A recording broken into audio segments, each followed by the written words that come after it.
All right, everybody, we are back, and my vase has been sitting out for a couple hours now, just waiting for it to firm up so it's not quite as sticky as it was when I was working on it.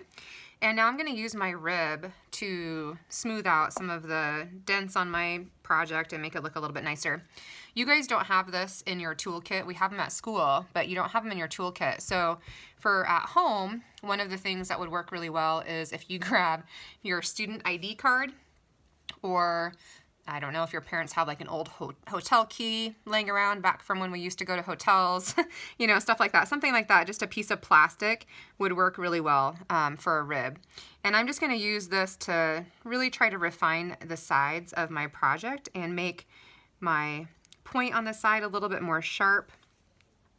If you do have an old hotel key that you can cut, you can even cut it to be this same shape with a flat side and a curved side.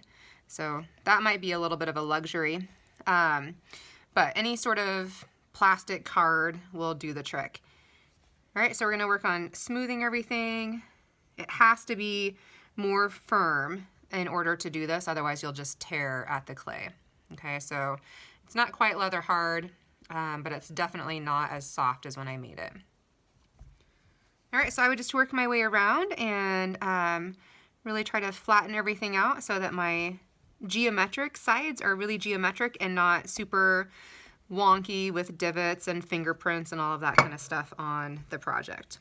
Okay, so it might take a little bit of smoothing to get it as nice as you would like. Now, when we're at school, we have the rasp, which is like a cheese grater, and you just use it and shave off the high sides. So when we're doing this in class, we'll use the rasp to flatten our edges a little bit more than what we have as an option at home. Okay, so once you think your sides are pretty smooth, then you're ready to add detail onto your project. My idea for the front of my vase was actually to cut a V notch down in this middle part. So what I could do here is kind of gently, you know, trace out my idea, make sure it looks pretty even. I can do that on my piece of paper, you know, before committing to my actual clay. And then I'll just chop that V out. Again, notice I did this after it was firmed up. If you do this when your project is really soft, it's gonna collapse. Okay, so we don't wanna do that. Now my idea again was to add my texture. So since we have to add texture to the surface of our project, I'm gonna add my texture coming out of this V. Okay, so I'm gonna spend a minute getting it all cleaned up, which I'll do more after I get off of the video, but get all that kind of looking a little bit nice again. And then I can start playing around with adding the texture out of that front spot. So I had an idea and I already pre-made a little bit of it. We'll see what I think here. My thought was that these big textured pieces would be coming out of that V. And if you remember, that was one of the ideas I mentioned in class that I thought was just super cool. Just really elaborate pieces of clay layered over each other. So this project at home is really for experimentation.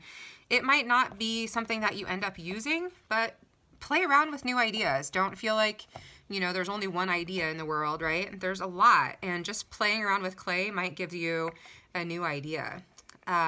So what I did was I rolled out a really thin, like super thin slab of clay and just started cutting it into these really rough strips. And seriously, I just invented this technique. You know, surely somebody's done this before, but I just thought I wanted something that was a little bit less than perfect. And then I took all of these kind of rough strips and started layering them together. Some of them are thicker, some of them are thinner.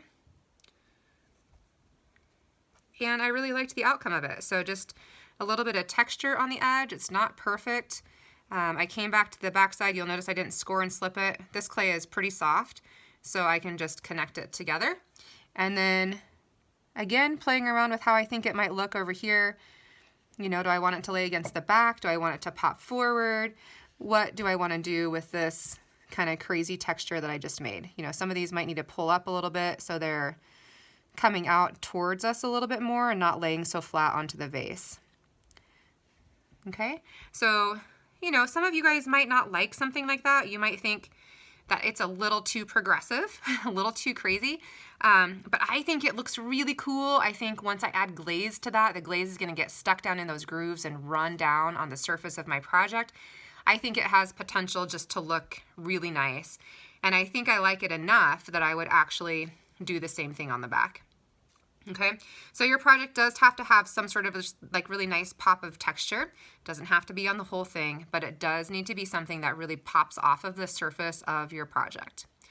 All right, so beyond that, it's just all of the finishing details, continuing to smooth your edges, refine your designs, smooth off the bottom at the very end, and get your name down here for it to be fired. All right, don't forget to photograph along the way.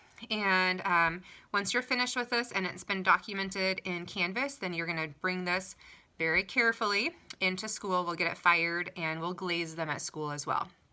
All right, hopefully yours looks amazing. Hope to see them at school. Bye.